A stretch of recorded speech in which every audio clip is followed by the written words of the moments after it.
Salut à tous, j'espère que vous allez bien, moi ça va nickel. On se retrouve pour une vidéo détente, vu que là c'est la semaine de Ligue des Champions pour les trois clubs françaises, donc l'Olympique Lyonnais, le Paris Saint-Germain et le Paris FC. Pourquoi pas faire une vidéo sur une petite mode qui a l'air assez sympa en ce moment même, ce qu'on appelle une tier list. Et moi je me suis décidé de le faire pour la section féminine des Girondins de Bordeaux.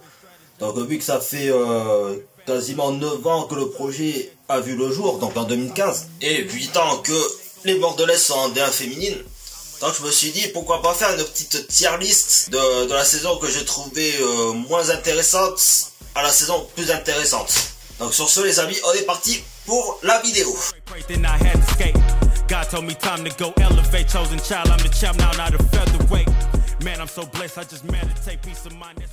Donc là les amis, on se retrouve sur le site de tiermaker.com. Voilà, c'est un site pour faire sa petite tier list. Attendez. Donc oui, désolé de cette petite interruption les amis. Donc là nous sommes sur le site de tiermaker.com. Donc là comme vous pouvez voir à l'écran, j'ai classé ça en 4 catégories. Donc bien sûr on le fait avec des photos, hein, bien évidemment. Donc j'ai pris les photos des joueuses qui ont représenté du moins chaque saison de la section féminine des Girondins de Bordeaux. Donc, comme vous pouvez voir juste là, juste en dessous, il y a Claire Lavogé, il y a Viviane Assey, il y a Chloé Moustaki, Julie Thibault, Mélissa Gomez, Sabrina Barbet, Kadia Stodge et Khadija Chaud. Donc on est parti. Alors, on va commencer par, forcément par le commencement. Allez, salut. Non, tout simplement, on va commencer par le début du projet, donc en 2015-2016, donc avec Sabrina Barbet. Vous voyez juste ici, hein, bon, qui a arrêté le football depuis. Hein. Alors, c'est vrai que cette saison 2015-2016, bah, c'était l'année de la découverte de la section féminine des Girondins de Bordeaux, qui à la base était initiée par Jean-Louis Trio et Liliane Deluc, et à son âme. Mais c'est vrai que cette saison 2015-2016, eh bien franchement ça a été vraiment formidable pour cette jeune équipe bordelaise, hein. Voilà, qui se connaissait depuis plus de 10 ans sous les couleurs de Blanquefort.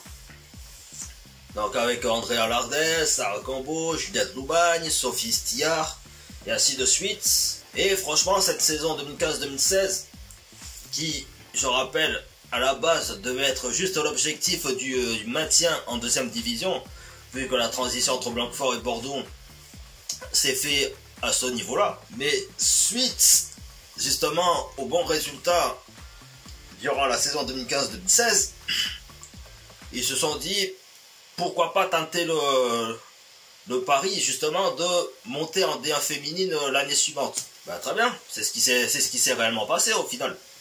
Donc avec le premier match qui s'est passé au Matmut Atlantique, donc contre Condé-Son Noiro sur le score de 8-0. Et c'est vrai que cette année-là, ça a été l'année de la découverte, l'année de la montée. Donc si je devais classer cette saison, je la classerais dans la catégorie incroyable, tout simplement. Alors oui, d'ailleurs, hein, n'hésitez pas à dire dans l'espace commentaire ce que vous pensez de ces 8 saisons incroyables. Enfin, avec des hauts et des bas, hein, bien évidemment. J'attends de vos retours. Allez, on passe à la saison 2016-2017, les amis. Ouais. J'avoue que cette saison, c'était pas la plus belle non plus. Hein. Donc, on se retrouve à la saison 2016-2017. Donc, forcément, premier pas en D1 féminine.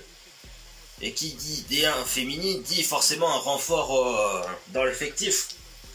Donc avec des noms comme Félicité Amidouche, il y avait Sydney Ferreira, il y avait Maïva Salomon, il y avait justement Chloé Moustaki qui est la première joueuse étrangère à porter le maillot des Girondins. Voilà, d'ailleurs justement en parlant de ce match, vous voyez quand je vous disais justement par rapport aux attaquantes qui se sont rapidement imposées dans cette D1 féminine, eh bien, ça avait été le cas avec Sarah Cambo, vu que c'était son premier but en D1 féminine contre l'Olympique de Marseille. Donc, même si le résultat c'est fini en match nul. Et voilà, comme je dis, ça a écrit l'histoire. Et puis voilà, après, C'est sûr que l'ensemble de la saison, ça a été assez difficile, hein. On va pas se le cacher. Mais bon, voilà, ça a été très compliqué cette saison. Et je pense que les anciennes se souviennent très bien de cette saison, quoi. Mais au final, voilà, hein, comme je dis, à la fin de cette saison 2016-2017, voilà, on peut remercier vraiment les Bretonnes d'avoir gagné le match contre les Stéphanoises. Puisque, voilà, après, elles étaient allées chercher le point du match nul face au Paris Saint-Germain. Chose qui n'était pas gagnée à la veille du dernier match de la saison. Parce que forcément, qui dit le PSG dit forcément les favoris de ce championnat. Et que à côté, les Bordelaises, qui étaient toutes jeunes, ben, elles étaient dans la merde. Et pourtant, le destin en a décidé autrement, quoi. Donc, si je devais classer cette saison 2016-2017, je la mettrais dans la case... Ouais, je suis un peu partagé, je vous avoue, les amis, entre ni bonne ni mauvaise. Enfin, j'ai oublié de le rajouter d'ailleurs dans l'intitulé de la case jaune. Ou saison difficile, vu que c'était l'apprentissage. Ouais, je vais la mettre dans difficile. Donc, on passe à la saison 2017-2018. Artlist.io. Malgré les grands départs dans le mercato estival de la moitié de l'effectif, celle qui était arrivée en 2016-2017, donc, entre Solène Barbans, il y avait Julian Gatra, Najma Najib, Carole Rodriguez, et ainsi de suite. Et c'est vrai que ce début de saison, et puis il avait très mal démarré, faut reconnaître, contre cette jeune équipe lilloise. D'ailleurs, il y avait l'ancienne gardienne Elisa Launay qui avait rejoint le club à ce moment-là. Et finalement, en fait, au vu de la saison précédente, voilà, qui s'était résumée avec aucun match, merde, avec aucune victoire à domicile pour très peu à l'extérieur, ben elles vont réussir finalement à briser cette malédiction contre le club de Albi. Mais voilà, ça les avait bien relancés dans le championnat. Je crois qu'elles naviguaient entre la 4e et la 5e place. Mais il y a un truc que je sais pas si vous avez remarqué lors des saisons passées, c'est que quand les Bordelaises affrontent les Lyonnaises, donc à l'extérieur à ce moment-là, bon, même si la première à l'extérieur, elle s'était fait gifler sur le score de 8-0, mais bon, ça, je préfère oublier. Donc, il s'était résumé sur le score de 2-0 seulement. Et en fait, c'est que après ce match à l'extérieur, et bien là, la série des Bordelaises a commencé à vraiment à peser sur la balance. Parce qu'il y avait, depuis ce match-là, il y a eu très peu de victoires. La seule victoire qu'il y avait eu, c'était justement contre Albi au match au retour, sur un but de Julian Gatra. Parce qu'après, tout le reste de la saison, que des défaites ou que des matchs nuls. Alors, attention, comme je dis, ça c'est le résultat que je disais. Mais après, en termes de qualité de jeu, sur le terrain, franchement, c'était quand même incroyable. Je me rappelle du match contre le Paris FC à domicile et le match contre Fleury 91 à domicile aussi, même si les résultats n'ont pas suivi derrière. Mais franchement, c'était juste incroyable, quoi. Et puis au final, à la fin de la saison, donc elles perdent beaucoup de places. Elles finissent 7e si je me souviens bien. Donc si je devais classer cette saison dans la tier list, je la mettrais... Ouais, je la mettrais ni bonne ni mauvaise, quoi. Il y a eu du bon, mais le mauvais, ça a été la fin de la saison, quoi. Allez, on passe à la saison 2018-2019, les amis. Alors, donc on avance bien dans cette aventure de la section féminine des Girondins de Bordeaux. Donc en arrivant à la saison 2018-2019. Et là, j'ai senti quand même que il y avait une grande différence. Parce que déjà, au niveau du projet, le budget a légèrement augmenté.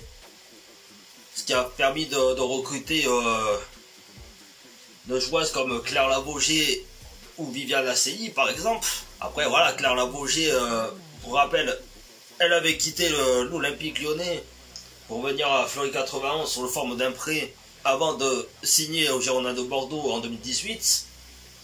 Donc voilà, il s'était vraiment appuyé sur son expérience qu'elle a passée à Montpellier et à l'Olympique Lyonnais par le passé. Ah bon, bien sûr, c'était que le début justement d'une nouvelle ère, on va dire. Et franchement, cette catégorie, parce que bon, je vais essayer de faire un peu plus court, cette catégorie, je la mettrais dans intéressante, ouais. Intéressant plutôt, pardon. Hop.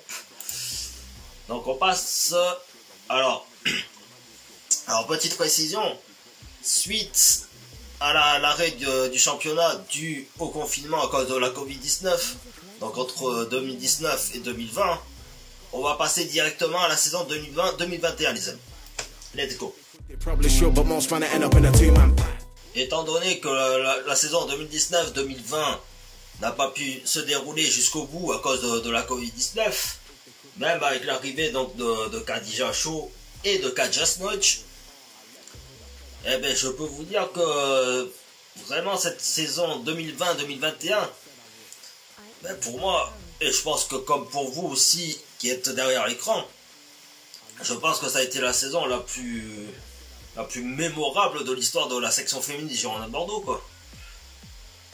Parce que non seulement on avait une équipe qui pouvait tenir tête à cette équipe lyonnaise et parisienne, et même les favoris du championnat, que ce soit Montpellier, le Paris FC. Et c'est vrai que l'arrivée de Khadija Cho a beaucoup changé les choses aux Girondins, enfin à la section féminine des Girondins de Bordeaux. Parce qu'il faut quand même rappeler que Khadija Cho, c'est une jeune joueuse. C'est une jeune joueuse qui arrivait de la Jamaïque, je crois, ou du championnat universitaire. Donc déjà, d'avoir fait autant de mal en une saison, c'était juste incroyable. Et qui en plus a pu vivre sa première Coupe du Monde 2019. Avec notamment Viviane Asseyi en équipe de France. N'en déplaise à certaines. Pardon, excusez-moi.